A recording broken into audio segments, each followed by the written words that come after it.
Assalamualaikum warahmatullahi wabarakatuh. Apa kabar anak-anak Indonesia? Semoga kalian hari ini jauh lebih baik dari hari kemarin. Jumpa lagi dengan saya, Ibu Fatmawati. Kali ini kita akan belajar bahasa Indonesia dengan kompetensi dasar menelaah struktur dan aspek kebahasaan teks prosedur tentang cara melakukan sesuatu dari berbagai sumber yang dibaca dan didengar. Adapun tujuan pembelajaran kita kali ini yaitu siswa dapat menyusun langkah-langkah untuk menelaah teks prosedur yang dibaca dan didengar. Yang kedua, agar siswa dapat menelaah struktur dan ciri kebahasaan teks prosedur. Yuk kita simak selanjutnya. Anak-anak, acuan materi kita pada pembelajaran ini adalah buku paket bahasa Indonesia kelas 7 yang ada di halaman 98 sampai dengan 115. Yuk kita lihat. Anak-anak, sebelum kita belajar, marilah kita berdoa bersama. Doa dimulai. Berdoa selesai.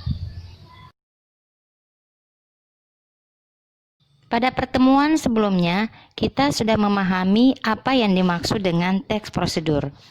Teks prosedur adalah teks yang berisi langkah-langkah atau petunjuk yang digunakan dalam membuat, menggunakan atau melakukan sesuatu secara urut dengan tujuan untuk memberikan penjelasan atau bimbingan tentang suatu kegiatan yang harus dilakukan agar pembaca dapat mengikuti sebuah proses membuat sesuatu, melakukan sesuatu pekerjaan, atau menggunakan suatu alat dengan benar, secara tepat dan akurat sehingga hasilnya maksimal.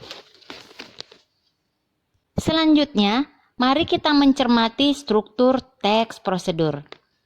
Struktur teks prosedur itu ada 4. Yang pertama adalah tujuan. Tujuan pada struktur teks prosedur menjadi pengantar umum sebagai penanda hal yang akan dibuat atau dilakukan dan untuk motivasi. Penulis memberikan penjelasan tentang tujuan penggunaan, pelaksanaan, atau pembuatan yang dijelaskan pada awal, meliputi penjelasan kegiatan itu sendiri dan penjelasan capaian akhir yang diharapkan. 2. Bahan dan alat. Bahan dan alat pada struktur teks prosedur berisi perincian bahan dan alat yang digunakan sebagai ukuran yang akurat. Bahan dan alat ini biasanya digunakan dalam tes prosedur cara membuat sesuatu. 3. Langkah-langkah. Langkah-langkah dalam teks prosedur merupakan inti dari tujuan teks prosedur. Langkah-langkah berisi tahapan-tahapan, urutan kronologis untuk membuat, menggunakan, atau melakukan sesuatu secara urut dan rinci yang harus ditempuh agar tujuan kegiatan tercapai. 4. Penutup. Penutup pada struktur teks prosedur bersifat opsional atau tidak wajib adanya. Bagian penutup berisi simpulan berupa penekanan pada keuntungan atau manfaat atau ucapan selamat. Cara membuat penutup teks prosedur adalah dengan merujuk kembali ke hal-hal pokok yang disebut dalam pendahuluan dan ulang kembali dengan kata yang lain atau dengan kata lain sinonim atau ucapan selamat atau memotivasi orang untuk melakukan.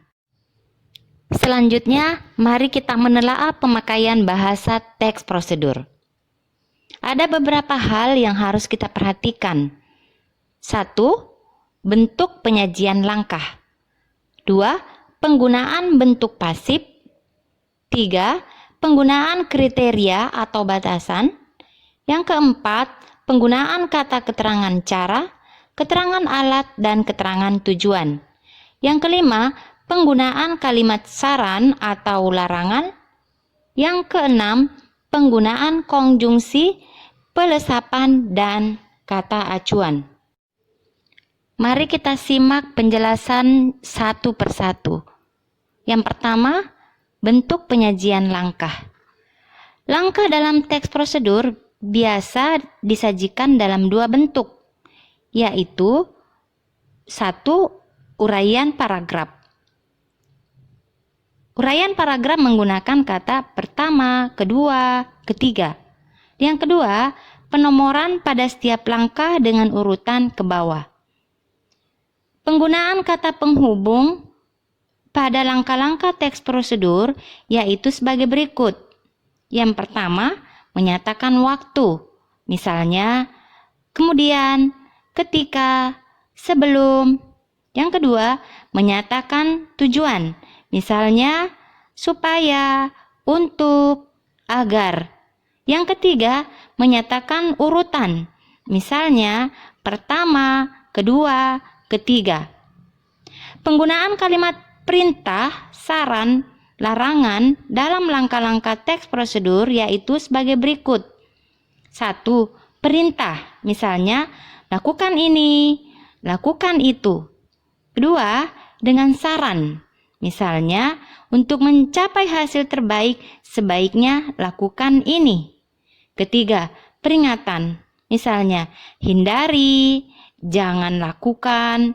Keempat, konjungsi atau kata sambung, urutan langkah-langkah. Misalnya, pertama, kedua, kemudian berikutnya setelah ini. Kelima, untuk memberi batasan digunakan konjungsi. Misalnya, sampai, hingga. Yang keenam, terdapat pelesapan karena banyak hal yang sama, sehingga terlalu banyak kalau tidak dilesapkan. Berikutnya, penggunaan bentuk pasif. Instruksi panduan dapat diberikan dalam bentuk pasif jika kita ingin berbicara tentang proses, yaitu bagaimana sesuatu dibuat atau dilaksanakan. Penggunaan bentuk pasif dalam teks prosedur biasanya untuk memberikan saran tambahan atau peringatan supaya tidak terjadi kesalahan yang fatal atau membahayakan. Contoh, proses aktif. Anda sebaiknya menggoreng adonan tersebut dengan api sedang. Proses pasif. Adonan tersebut sebaiknya digoreng dengan api kecil. Berikutnya, penggunaan kriteria atau batasan. Teks prosedur dibuat agar orang bisa melakukan hal yang ditulis. Karena itu, kalimat teks prosedur harus rinci dan jelas batasannya. Contoh, tanpa batasan, angkat kaki kanan. Dengan batasan, angkat kaki setinggi lutut. Kalimat perintah merupakan kalimat yang mengandung makna memerintah atau meminta seseorang untuk melakukan sesuatu sesuai hal yang diinginkan oleh penutur. Berikut ciri-ciri kalimat perintah atau imperatif. A. Intonasi pada bagian tengah kalimat naik atau meninggi. B. Diakhiri dengan tanda baca seru. C. Kalimat perintah menggunakan pola inversi. D. Biasanya menggunakan partikel lah ataupun kah. Selanjutnya, penggunaan kata keterangan. Kata keterangan atau dikenal juga dengan istilah adverbia adalah kelas kata yang memberikan keterangan kepada kata lain. Adverbia yang banyak digunakan pada teks prosedur adalah keterangan cara, keterangan alat, keterangan tujuan, keterangan derajat atau kuantitatif, keterangan syarat, dan keterangan akibat. Keterangan cara yaitu keterangan yang menerangkan cara pada kegiatan atau peristiwa. Contoh, bungkuslah adonan dengan rapat. Kedua, keterangan alat, yaitu keterangan yang menjelaskan alat yang digunakan pada sebuah kegiatan atau peristiwa. Contoh, para penebang kayu itu menebang pohon dengan gergaji. 3. Keterangan tujuan. Keterangan tujuan yaitu yang menambahkan informasi tujuan pada kalimat. Contoh, malam jangan terlalu panas agar tidak merusak kain. 4. Keterangan derajat, yaitu yang menerangkan kuantitas pada kalimat yang disertainya. Contoh, pada hitungan keempat, tepuk tangan 1 kali. Ulangi gerakan 3 kali. 5. Keterangan syarat, yaitu yang menerangkan syarat terjadinya peristiwa. Contoh, jika malam pada centin terlalu panas, akan merusak kain. 6. Keterangan akibat, yaitu yang menerangkan keterangan akibat yang ditimbulkan sebuah peristiwa. Contoh, ulangi kegiatan sampai bahan habis.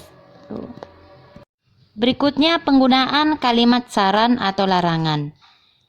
Teks prosedur memandu pembaca agar selamat, aman, dan dapat mencapai hasil maksimal. Bahasa teks prosedur juga menggunakan saran, keharusan, dan larangan agar tidak menimbulkan bahaya.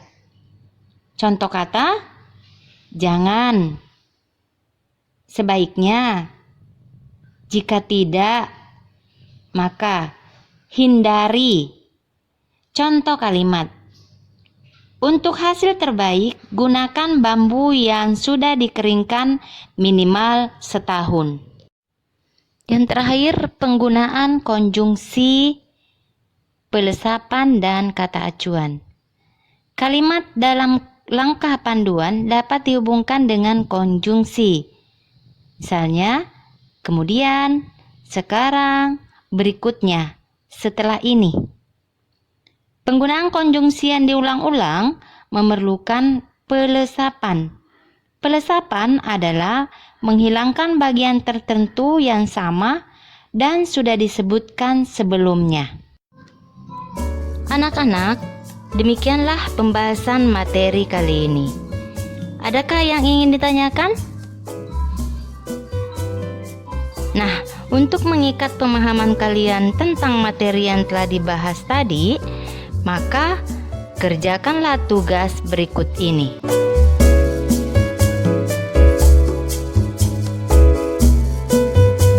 Anak-anak, marilah kita mengakhiri pembelajaran ini dengan membaca doa bersama-sama. Doa dimulai. Selesai. Demikianlah pembelajaran kita hari ini. Semoga kita mendapat manfaat dari apa yang kita lakukan mulai dari awal hingga akhir. Assalamualaikum warahmatullahi wabarakatuh.